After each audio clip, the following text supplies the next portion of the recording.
Canal Escute Áudio Novel. Se inscreva. Novel Teoria Fanfic.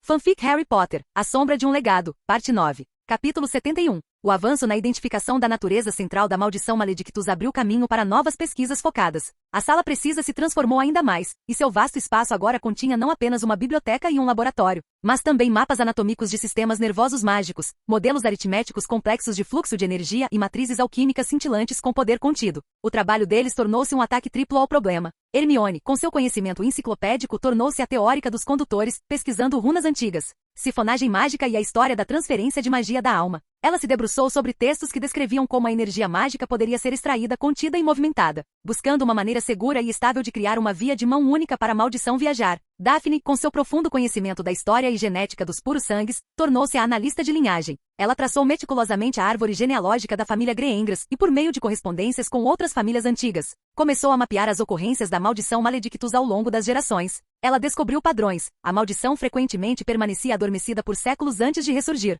com sua virulência aparentemente ligada à força mágica geral da geração hospedeira. Ariana, no entanto, era a cirurgiã principal. Seu foco estava no problema central e crítico: como separar com segurança a maldição parasitária do núcleo mágico do hospedeiro sem causar danos catastróficos. A maldição é como uma lasca profundamente incrustada na alma, explicou ela certa noite, apontando para a imagem projetada e rodopiante da assinatura mágica de Astoria. Se simplesmente tentarmos arrancá-la, rasgaremos a própria alma. O hospedeiro ficaria como uma casca, mágica e espiritualmente aleijado. É provavelmente por isso que todas as tentativas anteriores de cura mágica falharam. Elas foram brutais demais, diretas demais. Ela passou dias em meditação profunda, com a mente navegando pela complexa e entrelaçada tapeçaria do ser mágico e físico de Astoria. Ela analisou a trava, o ponto de conexão onde o fio escuro da maldição se integrava à falha na magia celular do hospedeiro. Era uma conexão neurológica tanto quanto mágica, um ciclo de retroalimentação onde o corpo físico e o núcleo mágico estavam em uma conversa constante e tóxica. Precisamos interromper a conversa, murmurou ela, uma nova ideia começando a se formar. Precisamos colocar a magia do hospedeiro para dormir. Hermione ergueu os olhos de um grimório empoeirado. Colocá-lo para dormir? Como? No mundo trouxa, disse Ariana, com seu conhecimento de vidas passadas vindo à tona, os cirurgiões usam anestesia, um composto químico que suprime temporariamente o sistema nervoso central, permitindo que realizem procedimentos invasivos sem que o paciente sinta o trauma da dor. O corpo ainda está sendo cortado, mas o cérebro não registra. A memória da dor não é criada. Seus olhos se iluminaram com uma percepção repentina e brilhante. É disso que precisamos. Não de um anestésico químico, mas de um mágico. Um estado de anestesia mágica. Daphne pareceu confusa. Mas como isso funcionaria? Magia é vida para nós. Não estamos tentando suprimir a vida, explicou Ariana, com a mente a mil enquanto trabalhava na teoria. Estamos tentando retraí-la temporariamente. A maior parte da magia que um mago realiza é externa e feitiços, encantamentos, transfigurações. Mas o próprio núcleo é uma fonte interna de poder. E se pudéssemos desenvolver uma técnica, uma poção ou um estado meditativo que fizesse toda a magia de uma pessoa retroceder, recuar da periferia do corpo e se consolidar inteiramente em seu núcleo por um curto período controlado? Os olhos de Hermione se arregalaram ao compreender o conceito. Se a magia recuar, ela recuará do ponto de trava. Exatamente, afirmou Ariana. A maldição ficaria presa a um ponto de conexão adormecido.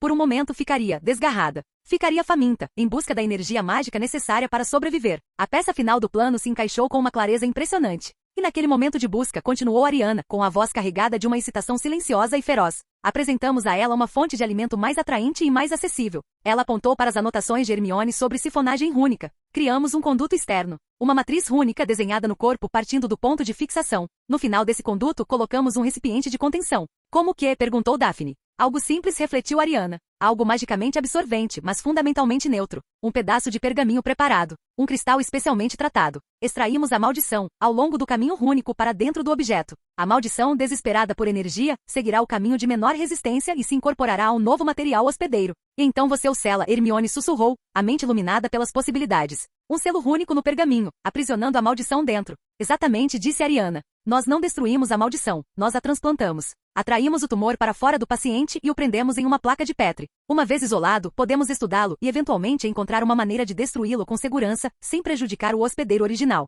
Era um plano de elegância e audácia de tirar o fôlego. Combinava magia rúnica ancestral, teoria alquímica avançada e um princípio fundamental emprestado da cirurgia trouxa moderna. Era uma fusão de mundos, um tipo de pensamento nunca antes tentado. Os desafios ainda eram imensos. Eles precisariam desenvolver o anestésico mágico do zero, um processo que envolveria técnicas de poção e meditação incrivelmente complexas. Precisariam projetar o conduto rúnico perfeito, um que fosse poderoso o suficiente para atrair a maldição, mas estável o suficiente para não se desfazer sob sua energia sombria. E o timing do procedimento teria que ser impecável, executado na breve janela em que a magia do hospedeiro estivesse totalmente retraída. Mas pela primeira vez eles tinham mais do que uma teoria. Eles tinham um procedimento. Um plano tangível passo a passo que poderia, se fossem habilidosos e corajosos o suficiente, levar à cura de uma maldição antiga e incurável. As 3 garotas se entreolharam na luz silenciosa e mágica de seu quarto secreto. O peso do que estavam tentando era enorme, mas era ofuscado pela luz intensa e brilhante da possibilidade. Elas não eram mais apenas estudantes. Eram pioneiras na vanguarda da ciência mágica, e estavam prestes a tentar o impossível.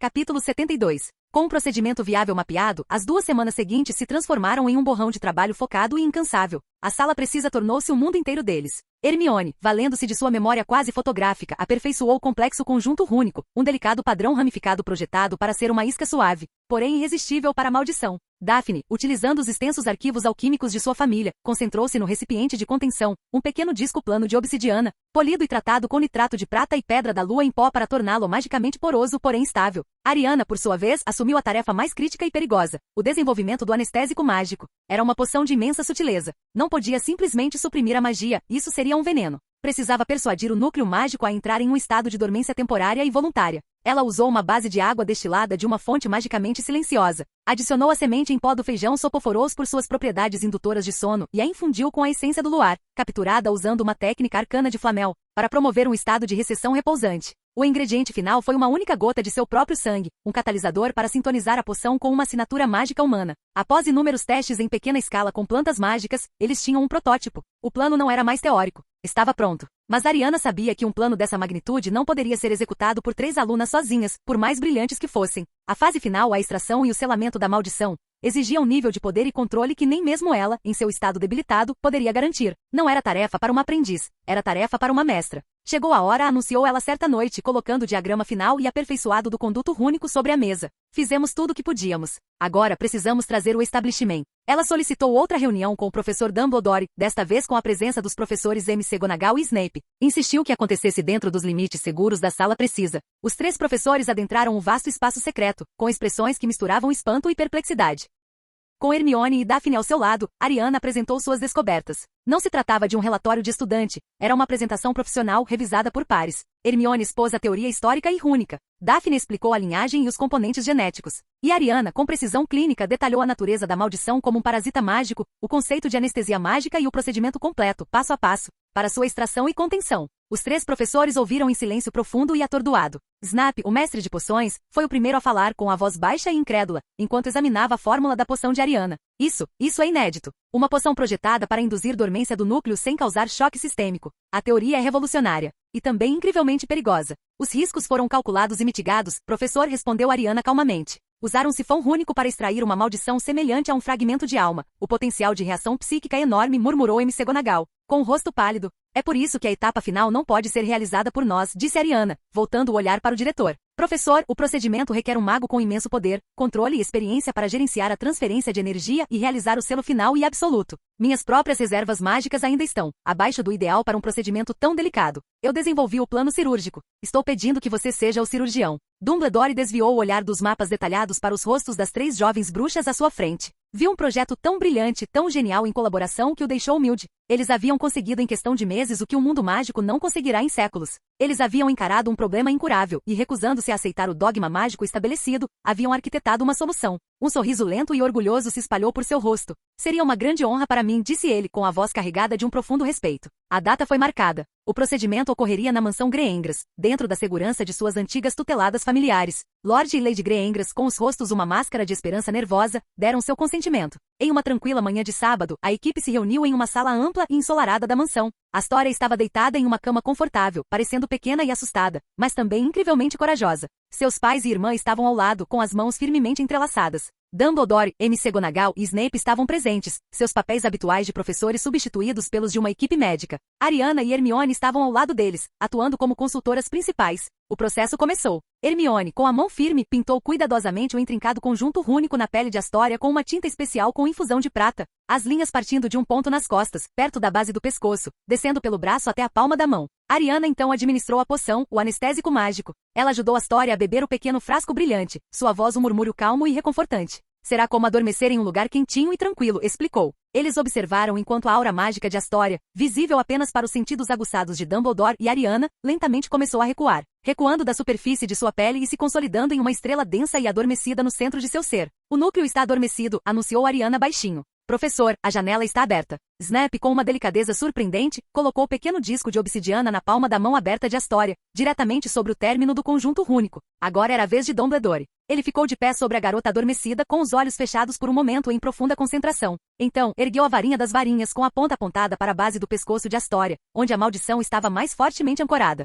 Ele não usou um encantamento. Começou a canalizar sua própria magia imensa e pura, não como uma rajada, mas como uma corrente suave e irresistível. Criou um diferencial de pressão, um vácuo mágico ao longo do caminho rúnico. Por um momento nada aconteceu. Então, um fio fino e sinuoso de pura escuridão, como um fio de fumaça negra e viva, foi arrancado da pele de Astoria. Agarrou-se às linhas rúnicas brilhantes, um parasita em busca de um novo hospedeiro. Fluiu lento e relutante pelo caminho que Hermione havia traçado, um rio escuro seguindo seu novo canal. O ar ficou frio, e um sussurro fraco e desesperador pareceu preencher o quarto enquanto a antiga maldição lutava contra sua expulsão. A testa de Dumbledore estava coberta de suor, o esforço de controlar a energia negra era imenso. Quase lá. Severo, prepare o selo. O último fio escuro foi puxado do corpo de Astoria e fluiu para o disco de obsidiana em sua palma. O disco pulsou uma vez, uma onda de energia negra o fazendo brilhar como um carvão malévolo. Agora, Dumbledore ordenou. A varinha de Snape era um borrão. Ele realizou um complexo feitiço de selamento multifacetado, seus encantamentos um chiado rápido e sibilante. Uma gaiola de luz prateada irrompeu ao redor do disco, encolhendo e apertando até ficar gravada em sua superfície como uma matriz permanente e inquebrável de runas de contenção.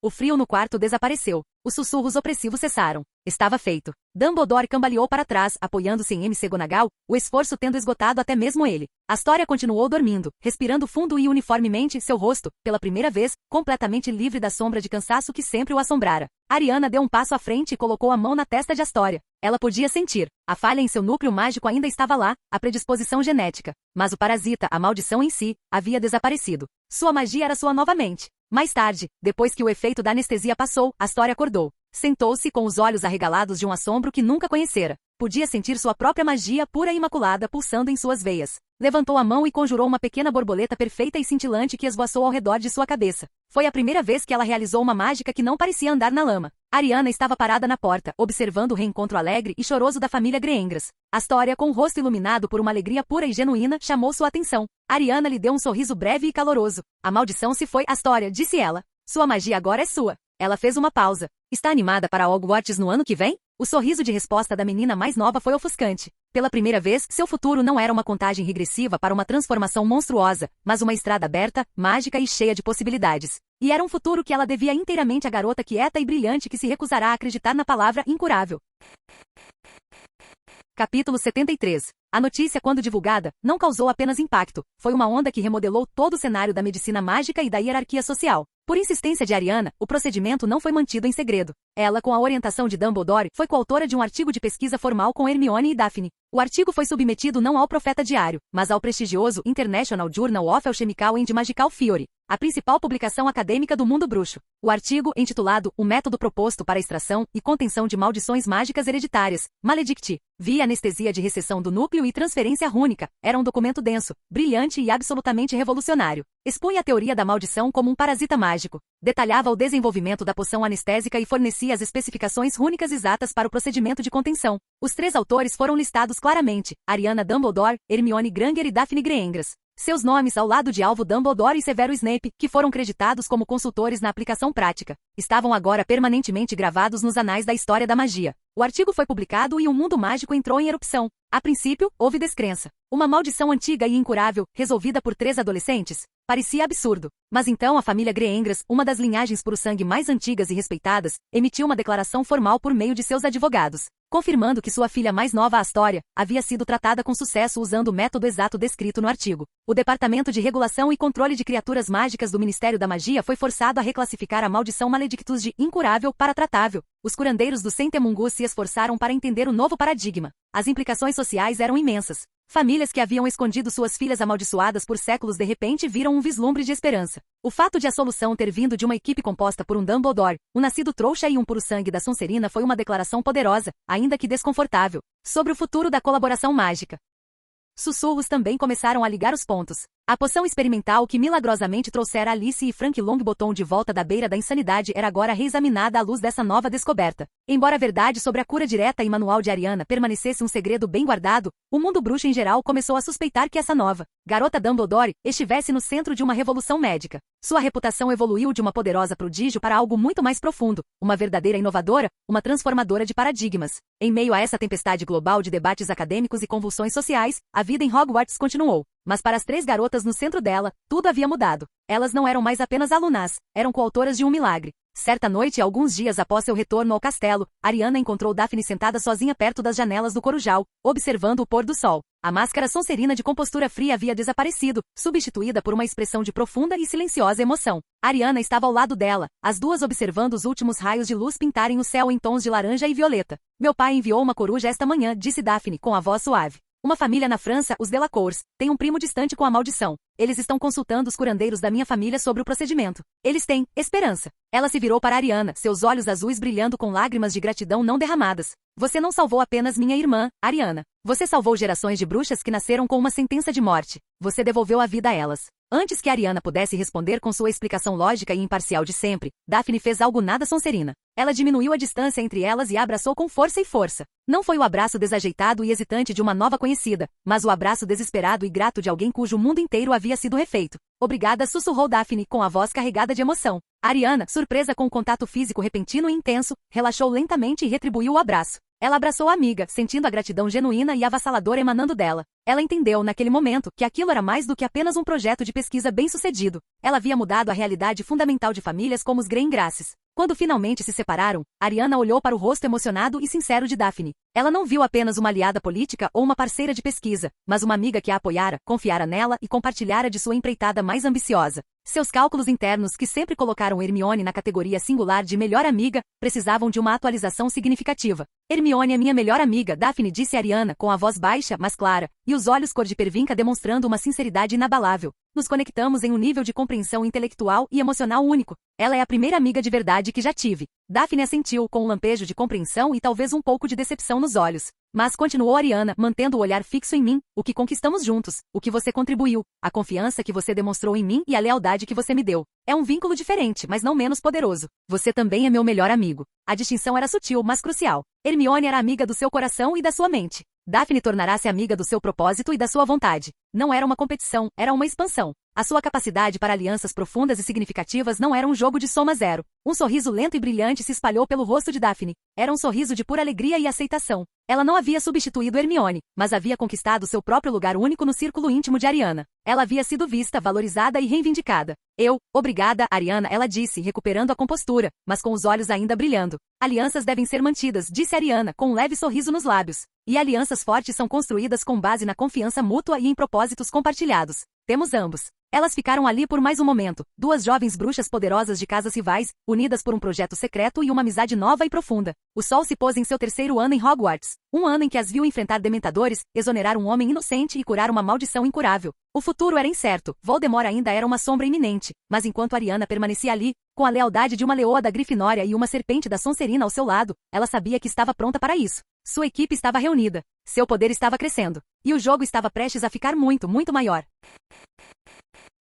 Capítulo 74. O fim do ano letivo chegou com um toque agridoce. Os exames eram uma formalidade para Ariana e seus amigos, pois sua verdadeira educação havia ocorrido em salas escondidas e por meio de descobertas que mudaram o mundo. A mesa da Grifinória comemorou mais uma vitória na Taça das Casas, um triunfo que pareceu merecido e um pouco distante, ofuscado pelos eventos importantes do ano. A alegria, no entanto, foi azedada por uma notícia que se espalhou pelo castelo pouco antes do último dia de aula. Após a exoneração de Sirius Black e a fuga de Pettigrew, perguntas foram feitas. Históricos escolares antigos foram reexaminados. E alguém, provavelmente Snape, em um ato final de ressentimento amargo e mal direcionado, vazou uma informação crucial para o ministério. O professor Remus Lupin era um lobisomem. As consequências foram imediatas e previsíveis. Apesar da firme defesa de Dumbledore e do apoio esmagador do corpo estudantil que pela primeira vez conheceram um professor de defesa contra as artes das trevas verdadeiramente competente, a pressão política do conselho administrativo e dos pais em pânico foi grande demais. Lupin, com uma dignidade silenciosa e de cortar o coração, apresentou sua demissão. No dia em que ele estava prestes a partir, enquanto arrumava sua maleta surrada na sala de aula, agora vazia, ouviu uma batida suave na porta. Ele olhou para cima e viu Ariana, Hermione e Daphne paradas ali, Soubemos que você estava indo embora, professora, disse Hermione, com a voz carregada de genuína tristeza e indignação. Não é justo. Lupin ofereceu um sorriso cansado e gentil. O mundo nem sempre é justo, senhorita Granger, mas agradeço pelo sentimento. Seu olhar pousou em Ariana, com um olhar de profundo e constante respeito. Suponho que eu já devesse ter previsto isso. Era só uma questão de tempo. É uma reação ilógica e preconceituosa baseada no medo e não em dados, afirmou Ariana calmamente. Seu desempenho como educadora foi exemplar. Sua condição não impediu sua capacidade de ensinar. Na verdade, sua compreensão das criaturas das trevas lhe deu uma perspectiva única e valiosa. Gentil da sua parte dizer isso, senhorita Dumbledore, disse Lupin com um suspiro. Mas a lógica tem muito pouco a ver com a política do medo. Ele fechou a maleta com um estalo. Bem, é isso. Ele fez menção de passar por eles, uma figura solitária e digna caminhando em direção a um futuro incerto. Professor, disse Ariana, interrompendo. Sua demissão é uma perda para a escola. Mas não deixe que isso crie outra perda mais pessoal. O senhor ainda não falou com o Harry. Lupin estremeceu ligeiramente. Eu achei melhor ir embora discretamente. O garoto já tem complicações demais na vida. Ele tem Sirius agora. Ele não precisa de um lembrete da escuridão que cercava seu pai. Você está calculando mal as variáveis, retrucou Ariana, gentil, mas com firmeza. Você não é um lembrete da escuridão para ele. Você é um dos últimos elos vivos e acessíveis com os pais dele. Sirius é seu padrinho, uma figura vibrante e uma nova família. Você, professor, é o professor dele. Você é quem pode lhe contar histórias não de grandes aventuras e quebra de regras, mas de momentos tranquilos na biblioteca, do talento surpreendente de James para feitiços, da gentileza de Lily com um garoto solitário e amaldiçoado. Você é um tipo diferente de história. Partir sem falar com ele seria privá-lo dessa conexão. Seria um desserviço a ele e à memória dos amigos que o aceitaram sem questionar. Lupin a encarou, suas palavras rompendo sua própria barreira de culpa e autopiedade. Ela estava certa, é claro. Sua lógica era, como sempre, incontestável. Ele não era apenas um lobisomem. Era Remo Lupin, o aluado de seus amigos. Negar a Harry essa parte de sua herança seria um ato egoísta. Além disso, continuou Ariana, é fundamental que você mantenha contato com ele. Harry agora tem um padrinho, mas Sirius Black, apesar de todas as suas qualidades admiráveis, é emocionalmente instável e ficou profundamente traumatizado. Harry precisará de outro mentor adulto em sua vida. Uma influência calma e constante. Uma voz da razão. Você é excepcionalmente qualificado para esse papel. Ela não estava apenas oferecendo conselhos amigáveis, ela estava atribuindo a ele uma tarefa, enquadrando seu relacionamento com Harry não como um fardo, mas como uma responsabilidade crucial. Um sorriso lento e triste surgiu nos lábios de Lupin. Você não sente falta de nada, não é, senhorita Dumbledore? Disse ele. Olhou para as três garotas, a brilhante Grifinória, a leal Sonserina e sua silenciosa e formidável líder. Ele está em boas mãos. Assentiu com um aceno decisivo. Você tem razão. Vou procurá-lo agora.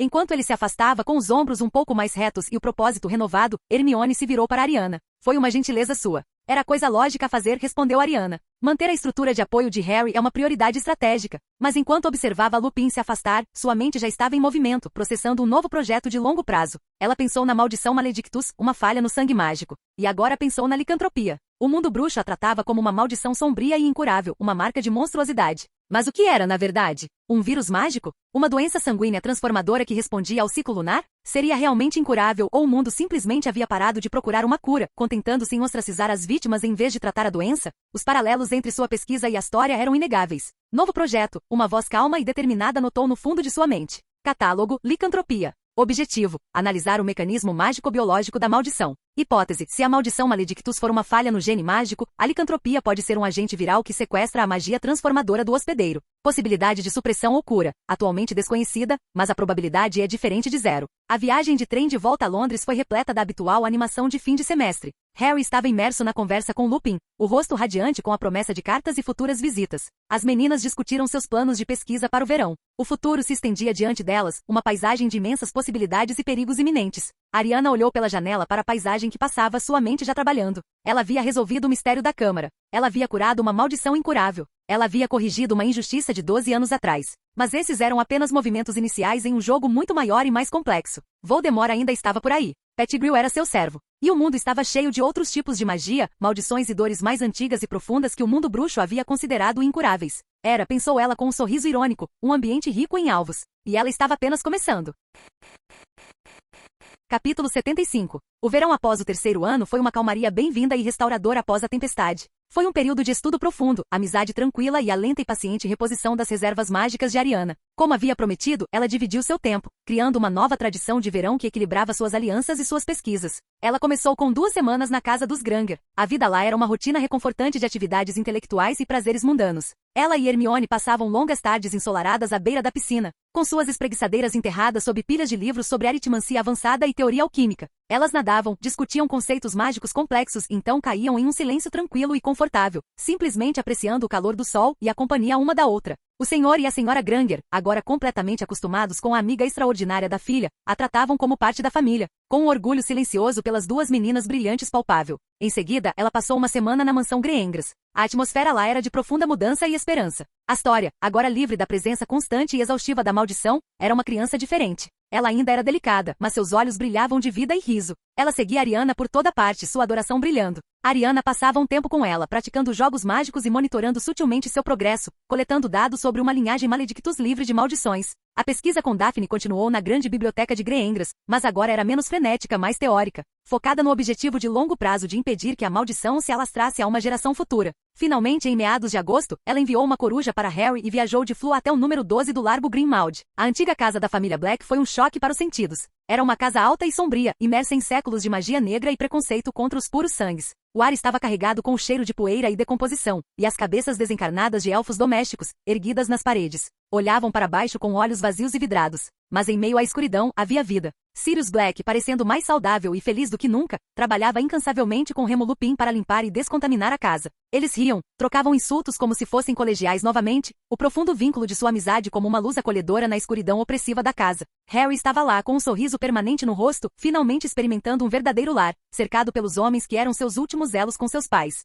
A presença de Ariana era bem-vinda. Ela não fazia parte da energia turbulenta e caótica deles, mas sim uma âncora calma e estável. Ela ficava sentada na sala de estar empoeirada, lendo, enquanto os outros trabalhavam, e sua presença silenciosa era uma fonte de conforto. Foi durante uma dessas tardes tranquilas que ela fez sua descoberta. Sirius, num acesso de limpeza determinada, decidirá abrir uma série de armários trancados com portas de vidro na sala de estar, que estavam cheios de uma coleção de artefatos escuros de aparência desagradável. Certo, é melhor tirar essa galera daqui, murmurou ele, lutando com uma fechadura enferrujada. Não faço ideia do que minha velha mãe louca andava colecionando. Provavelmente todos amaldiçoados. Ele finalmente conseguiu arrombar a porta do armário e juntos, ele, Harry e Rony, que estava de visita naquele dia, começaram a remover cuidadosamente os objetos. Uma caixa de rapé que estalava violentamente para qualquer um que tentasse abri-la, uma pesada caixa de música prateada que tocava uma melodia sinistra e dissonante, e uma variedade de outras bugigangas obscuras. Enquanto limpavam uma prateleira empoeirada, os olhos de Ariana foram atraídos para um pequeno objeto escondido no fundo. Era um medalhão pesado e ornamentado feito de ouro com um S serpentino incrustado com pedras verdes brilhantes.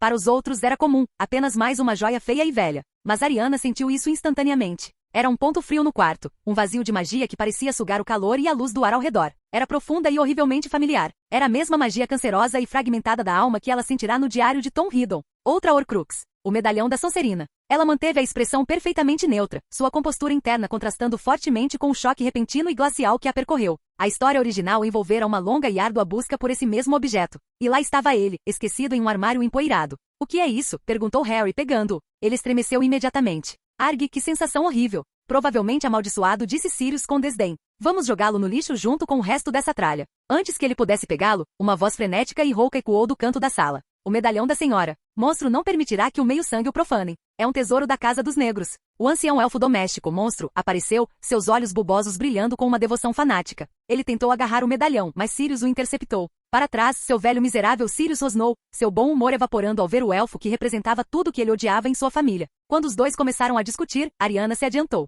Posso ver? Perguntou ela baixinho a Harry. Harry, feliz por se livrar do objeto desagradável, entregou a ela. Ela o pegou, seus dedos mal roçando o metal frio. A magia negra dentro dele se contorceu, sentindo seu imenso poder, mas ela protegeu sua mente de seus sussurros, sua concentração absoluta. Ela se virou para Sirius e Monstro, que lutavam juntos. Senhor Black, disse ela com a voz calma, mas autoritária, interrompendo a discussão. Monstro, o medalhão é de fato um artefato poderoso da sua família, mas também está amaldiçoado com uma magia da alma particularmente malévola. Ele corrompe aqueles que o usam ou mantêm por perto. Monstro olhou para ela, seu desdém habitual por qualquer um que não fosse da linhagem negra em conflito com a verdade de suas palavras. Ele sabia que o medalhão era escuro, seu mestre Régulo lhe dissera isso. Sua presença nesta casa é um perigo, continuou Ariana. No entanto, destruí-lo de uma vez também destruiria uma herança inestimável da família Black. Ela olhou diretamente para Monstro, seus olhos não demonstrando pena, mas uma compreensão clara e lógica. Você serviu a Regulus Black, não foi? Foi ele quem recuperou este medalhão do Lorde das Trevas. Monstro congelou, arregalando os olhos em choque. Ninguém falava o nome de seu amado mestre havia anos. Como? Como a garota sabe? Grasnou ele. Eu estudei a história, disse ela simplesmente. Regulus morreu tentando destruir este objeto, não foi? Ele falhou porque o fragmento de alma dentro dele é muito poderoso. Mas ele o confiou a você, para terminar o trabalho dele. Ela ergueu o medalhão. Eu posso terminar o trabalho dele. Posso remover a maldição, o pedaço da alma do Lorde das Trevas, sem destruir o medalhão em si. Posso purificá-lo, restaurando-o como uma herança da sua casa. Ela então olhou para o elfo, oferecendo não uma ordem, mas uma promessa. Você vai confiar isso a mim, monstro? Para honrar o último desejo do seu mestre, Régulo? O velho elfo doméstico a encarou, seus grandes olhos injetados de sangue tomados por uma tempestade de emoções conflitantes. Durante décadas ele fora obrigado por ordens contraditórias, proteger o medalhão e destruí-lo. Aquela garota, aquela bruxa estranha e poderosa, oferecia-lhe uma maneira de fazer as duas coisas. Ela se oferecia para realizar o último desejo de seu mestre. Com um soluço baixo e trêmulo, Monstro curvou-se tão profundamente que seu nariz tocou o chão empoeirado. Monstro confiará o medalhão da senhora jovem bruxa sábia, disse ele com a voz rouca. Monstro obedecerá. Sirius o encarou, completamente perplexo. Ele passará semanas gritando e brigando com o elfo, sem sucesso. Ariana, com algumas frases calmas e lógicas, conquistara sua lealdade eterna. Ariana guardou o medalhão em uma bolsa especialmente protegida que carregava para tais contingências. Ela o manteria em segredo por enquanto. Revelar a existência de outra Horcrux para Dumbledore e os outros criaria uma nova onda de pânico e ação. Ela preferia trabalhar em sua própria linha do tempo. Tinha o diário, uma Horcrux neutralizada para estudar. Agora tinha uma Horcrux viva. A maldição Maledictus era um projeto. Este era outro. Uma chance de estudar a anatomia de um fragmento de alma, de aprender como extraí-lo sem destruir o recipiente. Ao retornar à sua leitura silenciosa, deixando Sirius e Harry a contemplar o agora dócil monstro com espanto, uma satisfação silenciosa a invadiu. O verão estava se revelando ainda mais produtivo do que ela planejara. O tabuleiro de jogo estava ficando mais claro, e ela, de forma constante e secreta, removia as peças mais poderosas do oponente, muito antes que ele sequer percebesse que estavam em jogo. Canal Escute Áudio Novel. Capítulo 76. A mudança no número 12 do Largo Grimmauld foi nada menos que milagrosa. Com a influência sombria do medalhão removida da casa e a lealdade de monstro agora firmemente prometida a Ariana, o ancião elfo doméstico passou por uma transformação surpreendente. Seus resmungos cessaram, substituídos por uma dedicação zelosa, ainda que um pouco assustadora, à limpeza e à ordem. Ele começou a se referir a Ariana como a jovem senhora sábia, e a seguia com uma devoção quase canina, oferecendo-lhe constantemente xícaras de chá e escones recém-assados, que eram surpreendentemente deliciosos. Sirius, liberto da presença constante e ressentida da elfa que sempre conhecera, viu-se em um lar mais limpo, iluminado e significativamente mais agradável. Ele tratava Ariana com uma mistura de admiração e afeição familiar, muitas vezes apenas balançando a cabeça, maravilhado com a capacidade dela de resolver problemas com os quais ele lutara a vida toda. Foi durante esse período de harmonia doméstica que Sirius irrompeu na sala de estar certa manhã, brandindo um punhado de bilhetes. Consegui!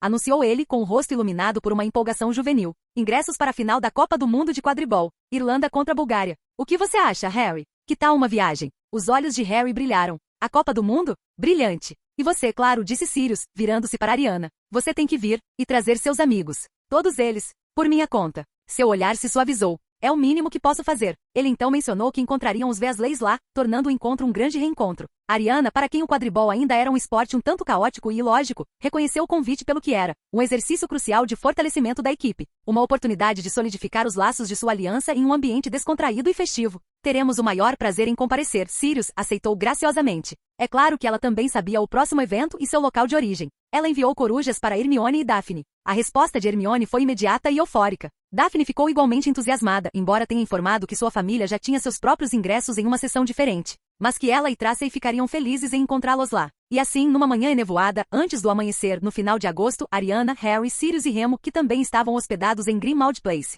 aparataram em um campo tranquilo e varrido pelo vento perto da casa dos Weasley. Uma curta caminhada os levou ao pé de uma ladeira íngreme conhecida como Colina Sototiad. Esperando no topo, silhuetados contra o sol nascente, estavam os Weasley, seus familiares cabelos ruivos como um farol na manhã cinzenta. O reencontro foi um evento alegre e barulhento. A senhora Weasley abraçou a todos, o senhor Weasley apertou a mão de Sirius com carinho, e os gêmeos Weasley imediatamente começaram a conspirar com Harry e Rony. Hermione estava lá, tendo chegado alguns minutos antes, com o rosto radiante de entusiasmo. No momento em que o senhor Weasley explicava que a chave de portal deles era uma bota velha e suja, mais duas figuras surgiram no topo da colina. Uma era um bruxo corpulento, de rosto avermelhado, com uma voz orgulhosa e retumbante. A outra era um garoto alto e bonito, com olhos cinzentos gentis e uma confiança tranquila e modesta. Arthur, bradou o homem, que bom ver você. Amos. E este deve ser o Cedrico, respondeu o senhor Weasley alegremente. Amos de Gore estava visivelmente emocionado por compartilhar uma chave de portal com o famoso Harry Potter. Ele começou a se gabar em voz alta de como seu filho, Cedrico, havia vencido Harry no quadribol, fato que deixou Cedrico profundamente envergonhado.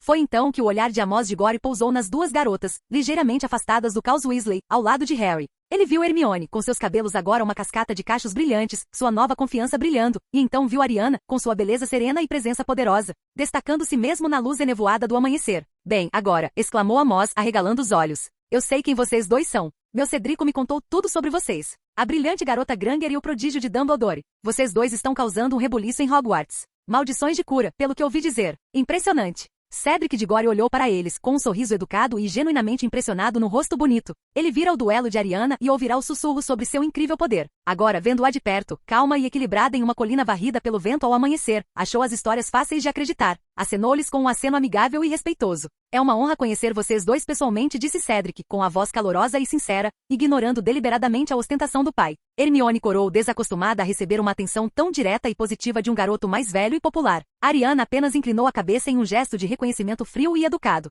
Hora de ir, anunciou o Sr. Weasley, apontando para a bota decrépita. Todo mundo, mãos à obra. Todos se aglomeraram ao redor, cada um colocando um dedo no couro gasto. 3. Contou o Sr. Weasley. 2, 1. O mundo se dissolveu no familiar e nauseante solavanco de uma chave de portal. Eles foram arremessados por um turbilhão de cores e sons, aterrissando momentos depois em um pântano vazio e enevoado. Ao longe, podiam ver o contorno tênue de centenas de barracas e as bandeiras coloridas do acampamento. Ao se levantarem, espanando o orvalho das roupas, estavam no centro do maior evento esportivo do mundo bruxo. O ar já estava vivo com sons de diferentes línguas. Os cheiros de comidas estranhas cozinhando em fogueiras mágicas e a energia palpável e crepitante de milhares de bruxos e bruxas reunidos em entusiasmo compartilhado. Sirius deu um tapinha no ombro de Harry, o rosto iluminado por uma alegria que não sentia há 13 anos. Remo observava com um sorriso tranquilo e satisfeito. Rony e os gêmeos já discutiam se Krum ou Lynch pegariam o pomo. E juntas, uma pequena e inabalável ilha de calma na crescente onda de caos alegre, estavam Ariana e Hermione, prontas para assistir ao espetáculo. O jogo estava prestes a começar, dentro e fora do campo. Capítulo 77. O acampamento era uma cidade mágica, extensa e caótica. Tendas de todos os formatos e tamanhos pontilhavam o pântano, desde pequenas cúpulas modestas, magicamente expandidas por dentro, até grandes pavilhões de vários andares, feitos de seda e veludo, com pavões pavoneando-se nos gramados. O ar era uma densa tapeçaria de sons e cheiros, música folclórica irlandesa em contraste com cânticos búlgaros. O aroma de salsichas fritas misturando-se ao aroma de fogos de artifício mágicos. Depois de montarem suas próprias tendas magicamente ampliadas, tarefa realizada com alguns acenos eficientes das varinhas do Sr. Weasley e de Sirius, eles tiveram algum tempo antes da partida. Foi então que uma figura familiar e elegante abriu caminho pela multidão em direção a eles. Ariana! Hermione! Gritou Daphne Greengrass, sua voz calma e refinada em meio à cacofonia ao redor. Ela estava impecavelmente vestida com um hobby de viagem verde escuro, e ao seu lado, segurando sua mão, estava Astoria, de olhos arregalados. Daphne! Você nos encontrou! Hermione disse, encantada. Nossa barraca fica logo ali em cima, na seção dos ricos antigos, como o pai a chama, explicou Daphne com um sorriso irônico. Em seguida, acenou com a cabeça em direção a um grupo de meninas rindo alto ali perto. Tracy foi se juntar aos Parkinson. Acho que ela acha nossas discussões sobre teoria mágica um pouco secas. Não havia malícia em seu tom, apenas uma simples constatação. Ela não estava chateada com a ausência de Tracy, ela compreendia. Sua amizade com Tracy era um hábito de infância, mas sua aliança com Ariana e Hermione era de evolução intelectual e pessoal. Era ali que ela agora pertencia. Quando Daphne e Astoria se juntaram ao grupo, outra figura mais tímida aproximou-se. Gina Weasley, que estivera perto dos irmãos, aproximou-se para ficar mais perto de Ariana, com uma expressão de pura e genuína adoração heroica. Desde os eventos do seu primeiro ano, Gina via Ariana não apenas como uma bruxa poderosa, mas como sua salvadora pessoal, ainda que inconsciente daqueles eventos. E assim uma nova configuração se formou, um quinteto de jovens bruxas poderosas. Ariana, a calma e lógica central. Hermione, a estudiosa brilhante e confiante. Daphne, a puro-sangue equilibrada e estratégica. Astoria, a esperançosa e adorável irmã mais nova. E Ginny, a admiradora leal e corajosa. A jornada até o estádio foi uma aventura por si só. Eles passaram por magos apregoando rosetas luminosas, mercadores vendendo chapéus de trevo dançantes e vendedores com miniaturas do dragão verde galês cuspidor de fogo. Finalmente chegaram ao colossal estádio dourado, uma estrutura tão vasta que parecia desafiar a física. Caramba, Rony suspirou, olhando para cima. Quantas pessoas tem aí dentro? 100.000 eu acho, disse o Sr. Weasley, consultando os ingressos. Então vamos para o camarote. Vamos lá. Os assentos eram magníficos, poltronas roxas de pelúcia em um pequeno camarote privativo no topo do estádio, oferecendo uma vista panorâmica perfeita do campo verde esmeralda abaixo. Logo se juntaram a eles um grupo de funcionários do ministério e, para seu desânimo coletivo, os Malfoys. Lúcio Malfoy entrou com sua arrogância aristocrática característica, Narcisa de braço dado e Draco logo atrás. Lúcio trocou um cumprimento frio e rígido com Sirius, a animosidade entre os dois homens uma presença palpável e congelante. Os olhos de Draco percorreram o camarote, seu sorriso de escárnio habitual firmemente no lugar. Ele vacilou por um momento quando viu o formidável grupo de garotas sentadas juntas. Ele lançou um olhar particularmente desagradável para Hermione, mas um único olhar gélido de Daphne foi suficiente para fazê-lo desviar o olhar e reclamar com a mãe sobre a qualidade dos assentos. O espetáculo pré-jogo começou. Primeiro vieram os mascotes irlandeses, um arco-íris cintilante e rodopiante que se estendia pelo estádio, cobrindo a multidão com moedas de ouro da sorte, que depois desapareceram, para desgosto de Ron. Em seguida, 100 duendes voaram no ar, formando um trevo gigante e dançante. Então chegaram as mascotes búlgaras. O clima no estádio mudou. 100 belas mulheres com cabelos loiro-prateados e pele brilhante como a lua deslizaram para o gramado. Elas eram veelas. Quando sua música encantadora começou a tocar, a maioria dos homens no estádio, incluindo Rony e um Harry ligeiramente atordoado, foram tomados por uma vontade repentina e desesperada de realizar feitos incríveis e mortais para impressioná-los. Rony tentou ficar de cabeça para baixo no corrimão da sacada antes que o Sr. Weasley e Sirius conseguissem puxá-lo de volta. Ariana observou o efeito com distanciamento clínico. Era uma forma poderosa e feromonal de magia de compulsão emocional. Interessante. Ela notou que ela própria não sentia nada além de uma leve apreciação estética pela dança coordenada. Ao lado dela, Hermione parecia irritada, enquanto Daphne e Ginny pareciam mais entretidas do que qualquer outra coisa. A partida em si foi uma demonstração brutal e de tirar o fôlego de acrobacias aéreas e força bruta. Os artilheiros irlandeses eram uma máquina voadora impecável, marcando gol após gol. Mas o apanhador búlgaro, um jovem carrancudo e mal-humorado chamado Victor Krum, era um gênio no ar. Ele voava com uma graça e uma força hipnotizantes. Ele executou uma finta Vronsky perfeita, um mergulho que desafia a morte e que enganou o apanhador irlandês, quase o levando a cair, arrancando suspiros coletivos de todo o estádio. Até Ariana, que achava as regras do jogo arbitrárias, pôde apreciar a maestria física e mágica do movimento. O jogo foi um borrão de trajes verdes e vermelhos, de balaços batendo contra tacos e o rugido de 100 mil torcedores. Foi um caos, mas um caos lindo e emocionante. Então aconteceu. Krum, vendo que a liderança da Irlanda era insuperável, tomou uma decisão estratégica. Ele mergulhou novamente. O apanhador irlandês Lynch o seguiu, mas desta vez não foi uma finta. Krum parou no último segundo, com a mão estendida, e nela, reluzente e esvoaçante, estava o pomo de ouro. Ele havia capturado o pomo de ouro, mas a Irlanda, com sua enorme vantagem de gols, venceu a partida. O estádio explodiu em uma cacofonia de comemorações irlandesas e gemidos de decepção búlgaros. Fogos de artifício explodiram, pintando o céu de verde e prata. O time irlandês deu uma volta olímpica com a torcida gritando de alegria. No camarote, a atmosfera era eletrizante. Rony discutia com Gina sobre a estratégia de Krum. Harry repassava a finta Vronsky em sua cabeça. E as meninas discutiam as propriedades mágicas do encanto das veelas. Ariana assistia a tudo, com um pequeno sorriso sereno no rosto. Fora um espetáculo fascinante, uma demonstração perfeita de poder, estratégia e emoção humana em grande escala. O jogo em campo havia terminado. Mas à medida que o céu começava a escurecer e as comemorações se transformavam em festas selvagens e barulhentas no acampamento abaixo, ela tinha a sensação de que o evento principal da noite ainda estava por vir. E para isso ela estava, como sempre, preparada. Capítulo 78. Quando os últimos fogos de artifício comemorativo se extinguiram, um triunfante e ligeiramente embriagado Sr. Weasley declarou que era a hora de voltar para as tendas. Eles desceram do camarote, arrastados pela torrente enorme e alegre de torcedores irlandeses em festa. Nos vemos na escola, gritou Daphne, acenando rápida e elegantemente para Ariana e Hermione. Ela segurou a mão de Astoria com firmeza. Vamos, irmãzinha. O papai estará esperando. Ela guiou Astoria para longe, misturando-se a um fluxo diferente da multidão que seguia em direção à parte mais opulenta do acampamento. A atmosfera no acampamento principal era de pura e irrestrita festança. Fogueiras crepitavam, música ecoava e bruxos e bruxas dançavam e cantavam, com os rostos iluminados de alegria. Os Weasleys, Harry e Sirius estavam contagiados pelo clima, rindo e brincando enquanto navegavam pelo caos alegre. Ariana e Hermione caminhavam ligeiramente atrás deles, observando a cena. Mas os sentidos de Ariana, sempre atentos às sutis mudanças na atmosfera mágica, começaram a detectar uma nota dissonante sob a alegre sinfonia. Um zumbido baixo e feio de malícia. Um bolsão de magia negra e predatória começando a se aglutinar do outro lado do campo. Algo está errado, ela disse baixinho para Hermione, sua mão instintivamente se aproximando do coldre da varinha em seu braço. Seu aviso chegou tarde demais. Um grito repentino e coletivo rasgou a noite, seguido pelo som de explosões. O pânico se instalou. A multidão alegre se transformou em uma multidão apavorada e endebandada. Tendas estavam sendo destruídas. Jatos de luz verde e roxa atravessavam a escuridão. Da mata à beira do acampamento surgiu um grupo de figuras. Marchavam em formação cerrada, com os rostos escondidos por capuzes pontudos e máscaras grotescas. Eram comensais da morte. Não estavam matando, mas aterrorizando, levitando uma família aterrorizada de trouxas, o gerente do acampamento, sua esposa e filhos, e girando-os no ar como marionetes grotescas com as varinhas apontadas para eles como piadas cruéis. Comensais da morte, gritou o Sr. Weasley com o rosto pálido. Fred e George, peguem a Gina e vão para a floresta. Vão, nós vamos encontrar vocês. Sirius, Remo, comigo. Harry, Rony, Hermione, Ariana, corram. No caos que se seguiu, o grupo foi imediatamente desfeito. Harry, Rony e Hermione foram levados por uma onda de bruxos em fuga. Sirius, Remo e o Sr. Weasley avançaram em direção aos comensais da morte, com suas próprias varinhas em punho.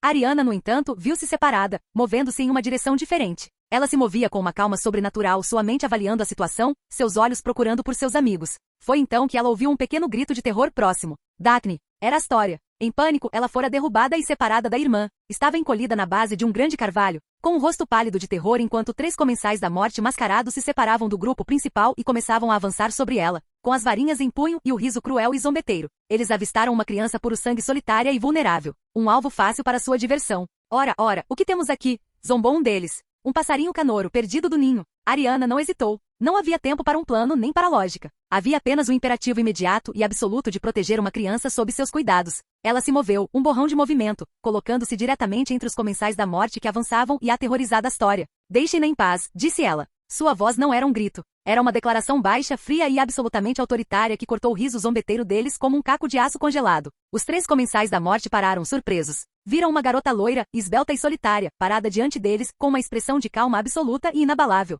Eles riram. Olha isso, zombou o líder. Mais um grifinório brincando de herói. O que você vai fazer, menina? Jogar feitiços de maquiagem? Ariana não respondeu com palavras. Sua varinha de sabugueiro já estava em suas mãos. A batalha havia terminado antes mesmo de começar. Estupefaça. Encarcerante. Impedimento. Os feitiços deixaram sua varinha em uma sequência silenciosa e rápida como um raio. 3 raios distintos de luz branco-prateada, cada um mirado com precisão perfeita. Os olhos do primeiro comensal da morte reviraram-se ao ser atingido por um feitiço atordoante tão poderoso que ultrapassou completamente sua resistência mágica. O segundo foi instantaneamente amarrado da cabeça aos pés em grossas cordas conjuradas, caindo imóvel no chão. O terceiro foi atingido por uma azaração de impedimento que o imobilizou, com a expressão zombeteira presa ao rosto mascarado. Levou menos de 5 segundos. 3 bruxos das trevas adultos, neutralizados por uma garota de 14 anos com uma eficiência silenciosa e assustadora. Ela não lhes deu um segundo olhar. Virou-se para Astoria, que a encarava com os olhos arregalados, uma mistura de terror e admiração absoluta e sem limites. Ariana ajoelhou-se, com a expressão suavizando-se. Está tudo bem, Astoria, disse ela gentilmente.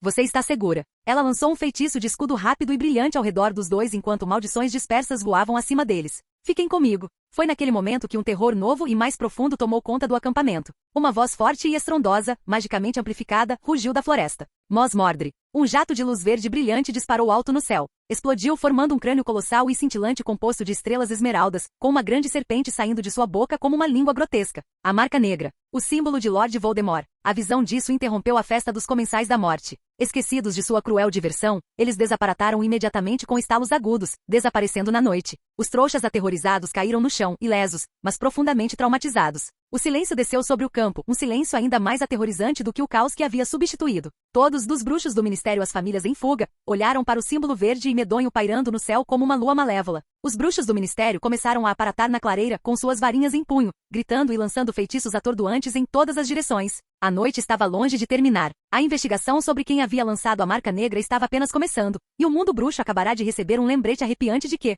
mesmo em seus momentos de maior celebração, a sombra do passado sempre aguardava para retornar. E Ariana, parada em meio às tendas fumegantes e ao medo persistente, sabia que seu tranquilo verão de estudos havia oficialmente acabado.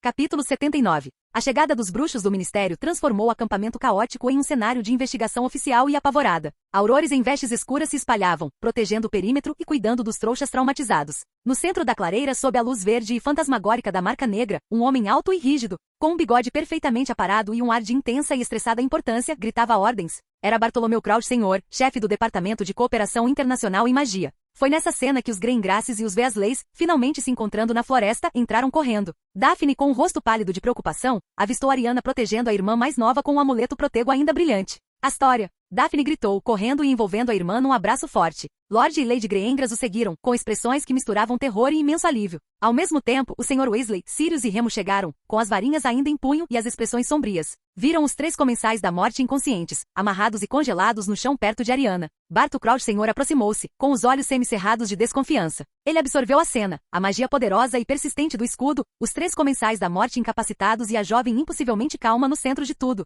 Você, disse ele, com a voz áspera e acusatória, apontando o dedo para Ariana. Você foi encontrada no epicentro disso. E 3 bruxos adultos estão incapacitados aos seus pés. Explique-se, garota. Antes que Ariana pudesse oferecer seu relatório calmo e lógico, Lord Greyengras deu um passo à frente, posicionando-se protetoramente ao lado dela. Essa garota, Sr. Crouch, disse ele, com a voz fria e autoritária, acabou de salvar a vida da minha filha. Aconselho-o a ajustar o tom. Ela é uma criança que, de alguma forma, derrotou 3 bruxos das trevas, retrucou Crouch, com a suspeita se sobrepondo ao senso político. É altamente irregular. Exige uma explicação. Ele era um homem que acreditava em regras e ordem, e a demonstração de poder de Ariana era uma variável que ele não conseguia calcular. No momento em que a tensão estava prestes a aumentar, um novo conjunto de estalos de aparatação ecoou pela clareira. Uma bruxa formidável de monóculo surgiu à vista, ladeada por Kingsley Shacklebolt e ninfadora Tonks. Era Amelia Bones. Qual é a situação aqui, Bart?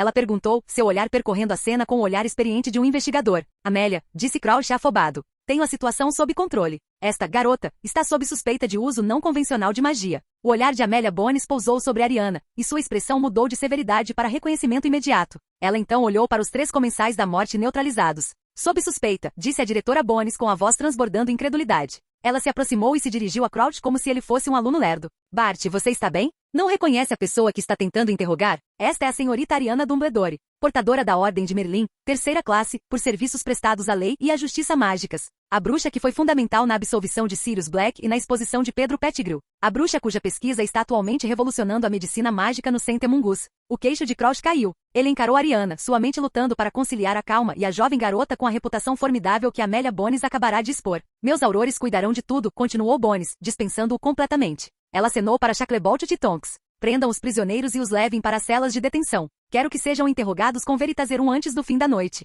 Ela então se virou para Ariana, sua expressão se suavizando em puro respeito profissional. Senhorita Dumbledore, uma boa noite de trabalho. Seu relatório, quando estiver pronta. 3 agressores não identificados usando máscaras avançaram sobre uma bruxa solitária e menor de idade, declarou Ariana calmamente. Eu intervim para protegê-la. Usei um feitiço de atordoamento máximo na primeira, um feitiço encarceroso de corpo inteiro na segunda e uma azaração de impedimento na terceira. O combate durou aproximadamente 3 segundos. Então, a marca negra foi lançada da direção da floresta. Bones assentiu, aceitando o relatório sem questionar. Era conciso, profissional e lógico. Foi então que Hermione, com o rosto sujo de sujeira e preocupação, finalmente abriu caminho pela multidão com Harry e Rony. Ariana, não conseguimos te encontrar. Você está bem? Ela então viu os 3 comensais da morte caídos e seus olhos se arregalaram.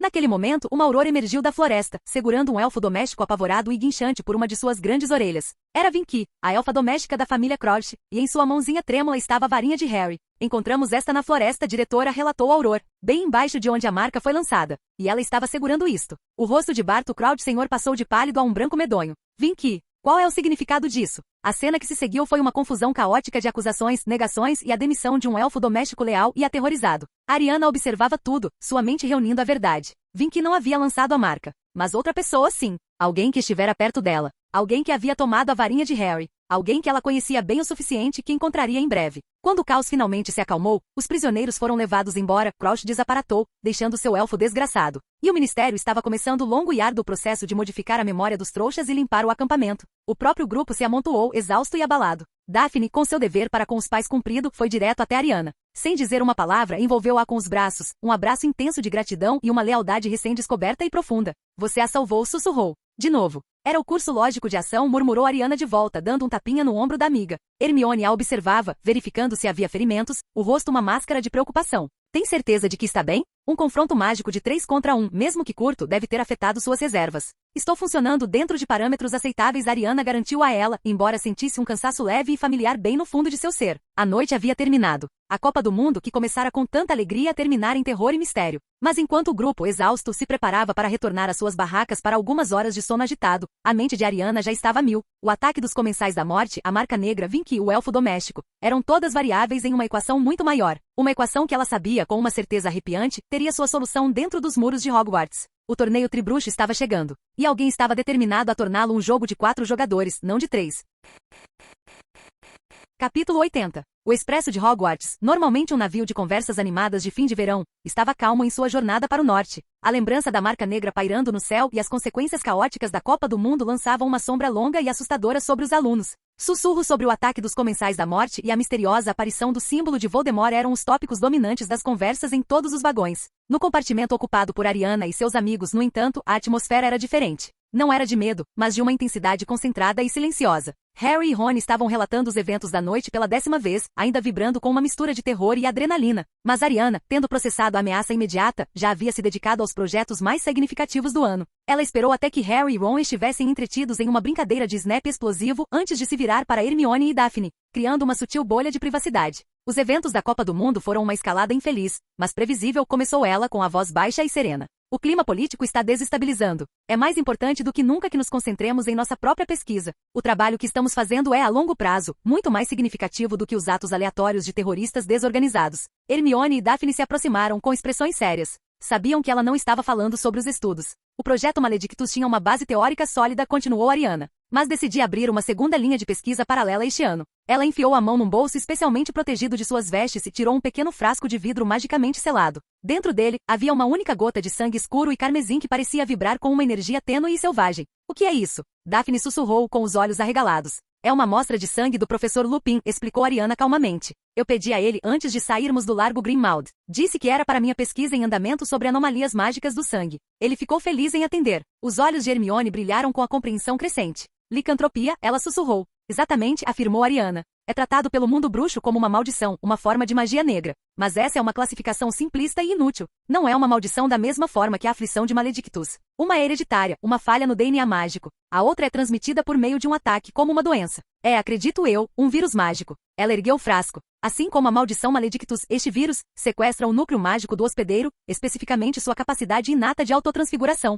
O ciclo lunar atua como um gatilho biológico, ativando o código viral adormecido e forçando a transformação. A dor e a perda de si não são inerentes à transformação em si, mas são sintomas da própria mente e magia do hospedeiro travando uma batalha perdida contra a dominação viral. Ela estava discutindo uma das condições mais temidas e incompreendidas do mundo mágico com a linguagem fria e imparcial de um virologista trouxa. Então, você acha que pode ser curado? Perguntou Daphne, sua mente claramente conectando isso à esperança que Ariana lhe dera para a história. Cura é uma palavra forte, alertou Ariana. O vírus, uma vez ligado a um núcleo mágico, é provavelmente impossível de erradicar completamente. Mas a supressão, isso é outra história. Se conseguirmos entender o mecanismo pelo qual ele sequestra a magia do hospedeiro, poderemos desenvolver uma poção, um antiviral, em essência que possa inibir o processo. Algo mais permanente e eficaz do que a poção acônito, que apenas permite ao usuário reter a mente, mas não interrompe a transformação agonizante em si. Ela olhou para as duas amigas com um olhar intenso. Nosso trabalho com a maldição Maledictus é consertar uma fundação defeituosa. Trata-se de combater um invasor ativo e inteligente. Exigirá uma abordagem completamente diferente.